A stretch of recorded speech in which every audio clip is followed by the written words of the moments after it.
Dijkstra's algorithm is the classic way to find shortest paths in a weighted graph.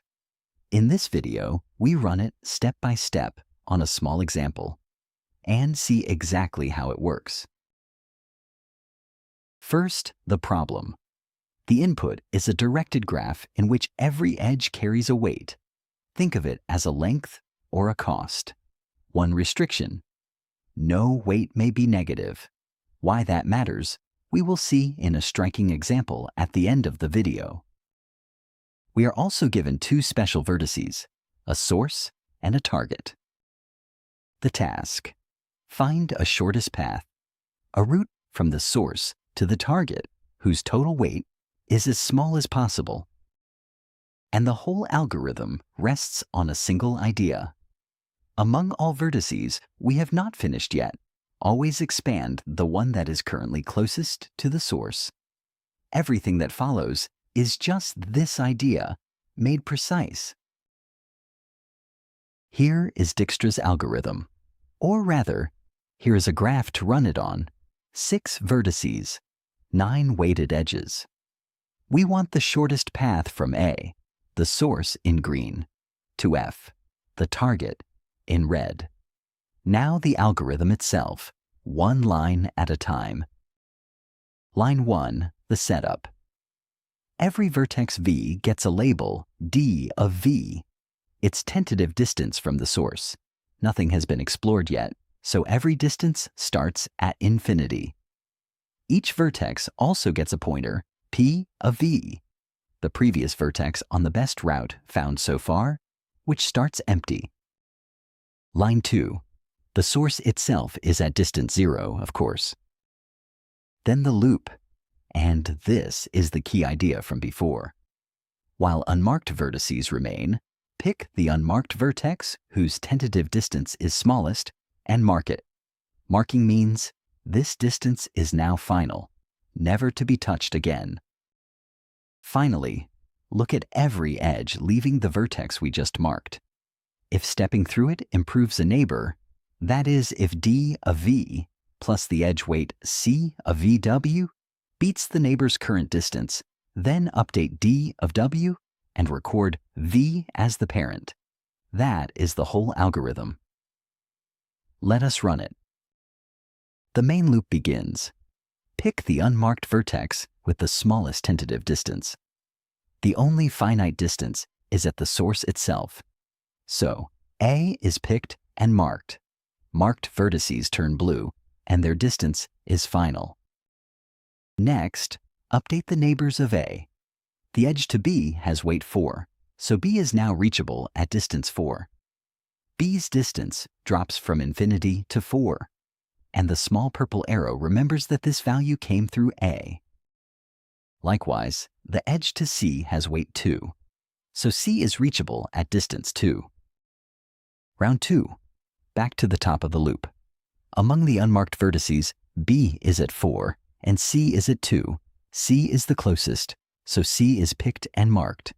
2 is final. And here is the interesting moment. From C, one more step of weight, 1 reaches B. Total, 3. That beats the current 4. So B's distance improves, and B's parent switches from A to C. C also reaches D at total distance 10, and E at total distance 12. Round 3. The closest unmarked vertex is now B at 3. Marked 3 is final. B has one outgoing edge. To D, 3 plus 5 is 8, better than 10. So D updates to 8, and D's parent is now B. Next, D at 8 is the closest, so it is marked, and its neighbors are updated. Through D, the vertex E improves to 10, and the target F gets its first finite distance, 14. Then E at 10 is picked and marked. And E offers a better route to the target. 10 plus 3 is 13. So F updates one last time. Only the target remains. F is picked, marked, and the algorithm stops. The shortest distance from A to F is 13. But which path achieves 13? The purple parent arrows know. Start at the target and follow them backwards.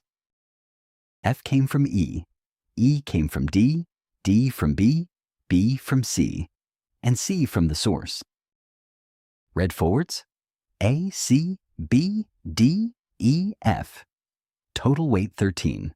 That is the shortest path in gold. How fast is it?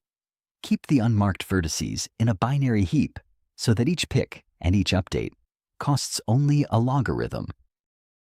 The total running time is n plus m times log n, where n counts the vertices and m counts the edges. That is fast enough for graphs with millions of edges, which is why this algorithm, designed in 1956, still runs the world today. One last thing. At the very start, we insisted that no weight may be negative. Here is why. This graph is almost like ours. With one twist, the edge from E to B has weight minus 10. We now run the algorithm again. Every step exactly by the book. Same pseudocode, same rules. Distances start at infinity, and the source starts at 0. A is picked and marked just as before. Its neighbors update B to 2 and C to 4.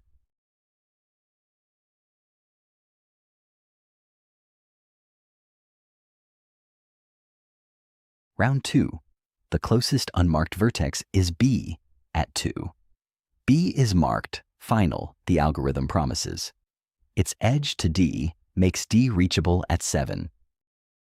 Then C at 4. Through C, D improves to 5, and E becomes reachable, also at 5.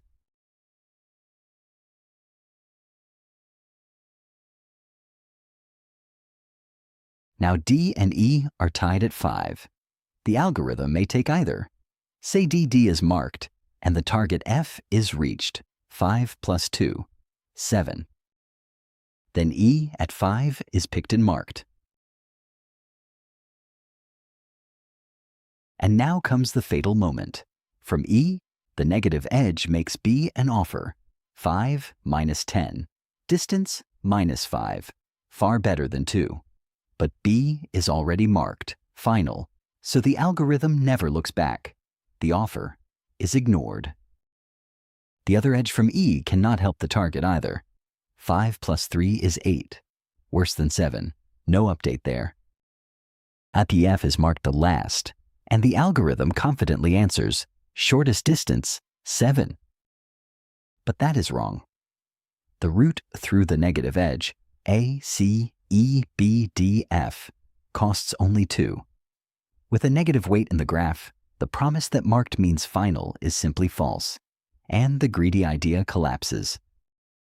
So remember the rule. Dijkstra's algorithm needs non-negative weights. When negative weights appear, you need a different algorithm, Bellman-Ford, and that video is already on the channel. Thanks for watching. If you enjoyed this video, please like and subscribe to support the channel. More graph theory videos are coming soon.